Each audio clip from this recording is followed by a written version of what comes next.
comprendre quelque chose. En tant que médium, on n'est pas là pour dire aux gens ce qu'ils doivent faire. Il y a la médiumnité, donc la partie de ce qu'on va me transmettre. Mes guides vont me dire, voilà, cette personne, nous on voit ça. Mais il y a une deuxième partie qui est très importante à l'heure d'aujourd'hui, c'est ce qu'on appelle l'accompagnement des gens. On est dans une forme de précarité sociale. Les gens ont besoin d'être accompagnés. Ils se sentent pas bien. Il y a une forme de solitude, de mal-être et de souffrance. J'ai des chefs d'entreprise qui m'appellent pour des recrutements assez importants. J'ai également des gens dans la politique par rapport à des élections pour les députés, des élections pour être maire, etc.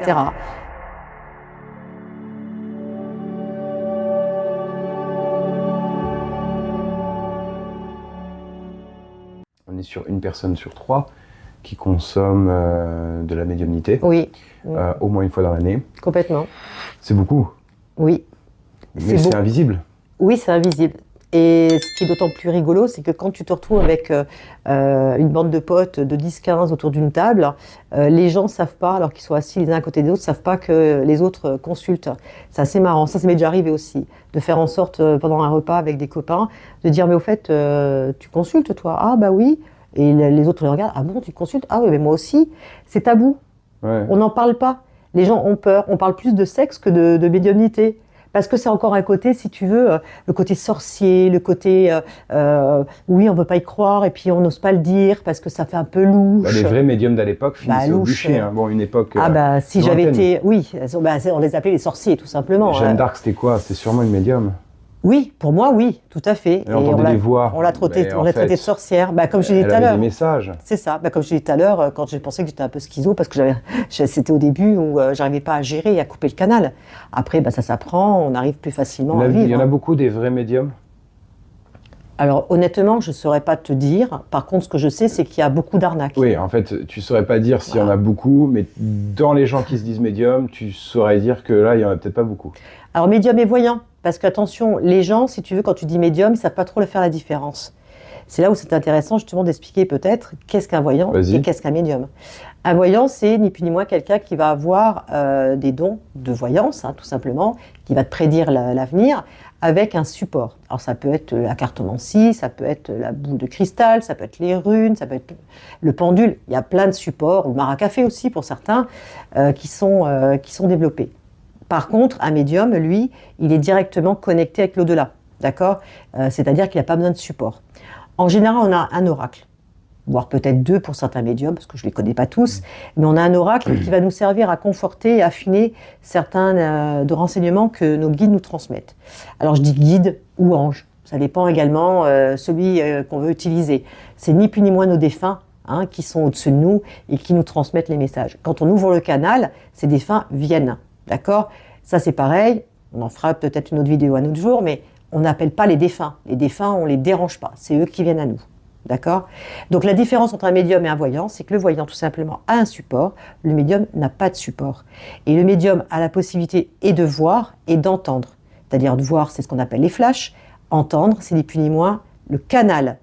Des fois il m'est arrivé, tu vois, quand j'ai démarré il y a une trentaine d'années, je disais les choses, je fermais la consultation, la personne n'était plus là, et je me disais mais mon Dieu, qu'est-ce que je lui ai dit ? La situation était tellement noire, était tellement fermée, je me suis dit mais moi, je vois que du bien-être, des belles choses. Je me dis, c'est pas possible, je vais raconter que des conneries. Il faut être franc. C'est exactement ce que je pensais. Et en fin de compte, cette personne me rappelait quelques temps après, elle me disait, ouais, t'avais raison sur ça. Et là, je me dis, waouh, mais c'est incroyable, quoi. Donc, c'est ce que j'appelais tout à l'heure le syndrome de l'imposteur. C'est que j'avais du mal à me dire, mais j'annonce à des gens des choses, et en fait, je suis même pas sûre moi-même. Et après, je me suis dit, attends, Nat, on va se calmer. Il y a Nathalie Médium et Nathalie de la vie de tous les jours. Et du moment que j'ai réussi à comprendre ça, là maintenant j'y vais et je me pose plus ces questions-là. Parce qu'il y a des fois, c'est vrai que tu as des dossiers hyper lourds. Autre question, est-ce que un ou une médium, ça gagne bien sa vie ? Bien sûr, on va pas s'en cacher. Quand elle est, c'est-à-dire quand la personne est vraiment douée dans ce qu'elle fait. Bien sûr, il y a des médiums qui font même des conférences, qui vont dans le monde entier, etc., qui sont bien connues. Je ne citerai pas de nom, mais elles se reconnaîtront, bien évidemment. Tu penses à faire des conférences bientôt, d'ailleurs ? Oui, c'est quelque chose qu'on envisage, oui, exactement. Et des séminaires, des retraites aussi, ce genre de choses. Des événements, etc., oui, avec certains clients, Alors, oui. Pas des séminaires où on caresse des arbres et où on jeûne pour prendre de l'argent aux gens inutilement. Ça, c'est toi qui le dis. Moi, c'est pareil. C'est quelque chose. Je vais pas. Chacun va vers ce qu'il ressent comme il le ressent. Moi, ce que je veux dire, c'est que si demain je fais des événements, c'est pour justement expliquer aux gens comment on travaille et qui je suis et montrer que je suis authentique. Ce qu'on voit sur mon site internet, ce qu'on voit dans mes vidéos, et quand on m'a en visio, et d'ailleurs c'est ce que mes clients me disent, waouh, on retrouve ni plus ni moins Nathalie qu'on a vue en vidéo. Bah oui, c'est moi, et je ne changerai pas, je suis comme ça. Oui, c'est intéressant de te découvrir sur YouTube, sur Snapchat, sur TikTok, sur Instagram ou sur d'autres supports. Et ensuite, de t'avoir en vrai, c'est assez intéressant.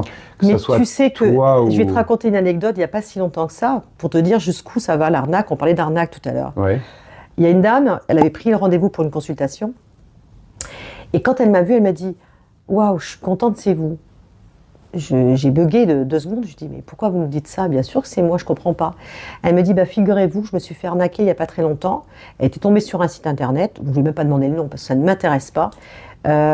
Donc elle avait une personne qui se présentait, elle a pris rendez-vous avec cette médium, et en fait quand elle a eu le visio, c'était pas du tout la même tête, c'était quelqu'un d'autre. En fin de compte, les photos correspondaient pas ni plus ni moins. Mais est-ce que c'était de la vraie médiumnité quand même ? Eh ben non, j'en suis pas si sûre. Donc, parce qu'en fin de compte, quand elle m'a eu, moi je lui ai parlé de son passé, je l'ai canalisé, je lui ai donné sa personnalité, je lui ai dit voilà les blocages que vous avez, maintenant je sais pourquoi aujourd'hui vous en êtes là, maintenant on va avancer, il va falloir mettre des choses en place pour que vous puissiez être beaucoup plus sereine et alignée. Donc de là, je l'ai guidée. Et elle était hyper contente. Mais tu vois jusqu'où ça va. On va arnaquer les gens. Pourquoi c'est facile aussi dans mon métier d'arnaquer les gens ? Je vais t'expliquer pourquoi. Parce que les gens, ils ont une forme de faiblesse. Quand tu as des choix à faire, quand tu es dans un virage ou un tournant de ta vie, automatiquement, tu es en mode faiblesse. C'est logique puisque tu ne maîtrises rien. Donc les gens arnaquent ces gens-là. Alors, on parlait des arnaques juste avant. Quelque chose qui sidère tes clients, c'est que toi, tu leur parles de leur passé. Oui. Donc c'est impossible que tu sois une arnaque, c'est impossible que tu prennes de l'argent et que... Parce qu'en fait, dans la médiumnité, je pense que la plupart des gens qui consomment une médium, à la fin de la consultation, ils se disent « Ok, c'est bien, ce qu'on m'a dit, pas forcément un truc flou dans 3 ans, vous allez avoir des problèmes. » Oui, comme tout le monde. Mais ils ont un doute. Ils se disent « Bon, peut-être c'est vrai, peut-être c'est faux. » Avec toi, ils l'ont pas, parce que tu parles du passé, tu parles du présent, quand tu parles du futur, ils se disent c'est ça en fait. C'est ce qui me permet de les capter, tout simplement. Je ne vois pas comment on peut prédire l'avenir à qui que ce soit si déjà on ne sait pas à qui on a affaire et qu'on lui a déjà conforté, parce que je la conforte également en lui disant voilà, votre personnalité c'est ça, j'ai des blocages dans l'enfance à telle période, des blocages familiaux, j'ai un syndrome également de l'abandon, etc. C'est vraiment des choses personnelles. Elle me donne juste son prénom et son âge.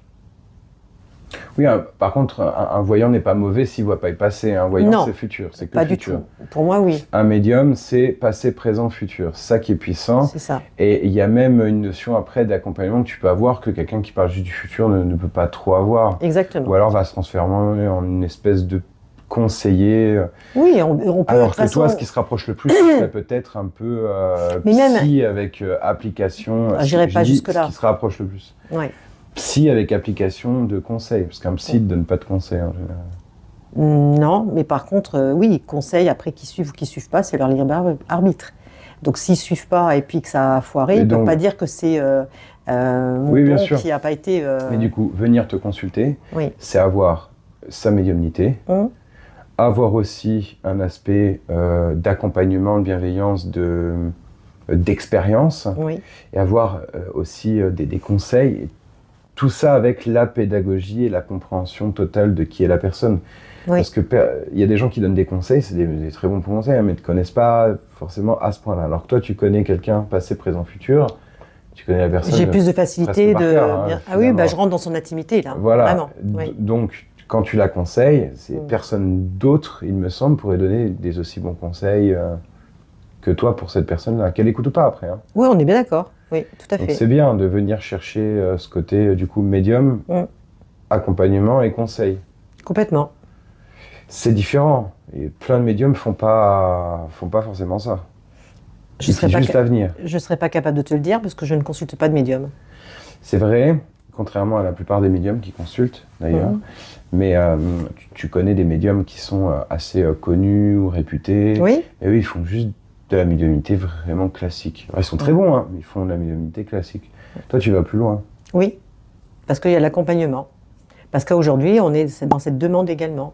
Et comme je te disais tout à l'heure, moi, il y a mon côté bienveillance, ce côté justement de guidance. On appelle aussi beaucoup de la guidance, c'est-à-dire qu'on va guider les gens à avoir un mieux-être, tout simplement.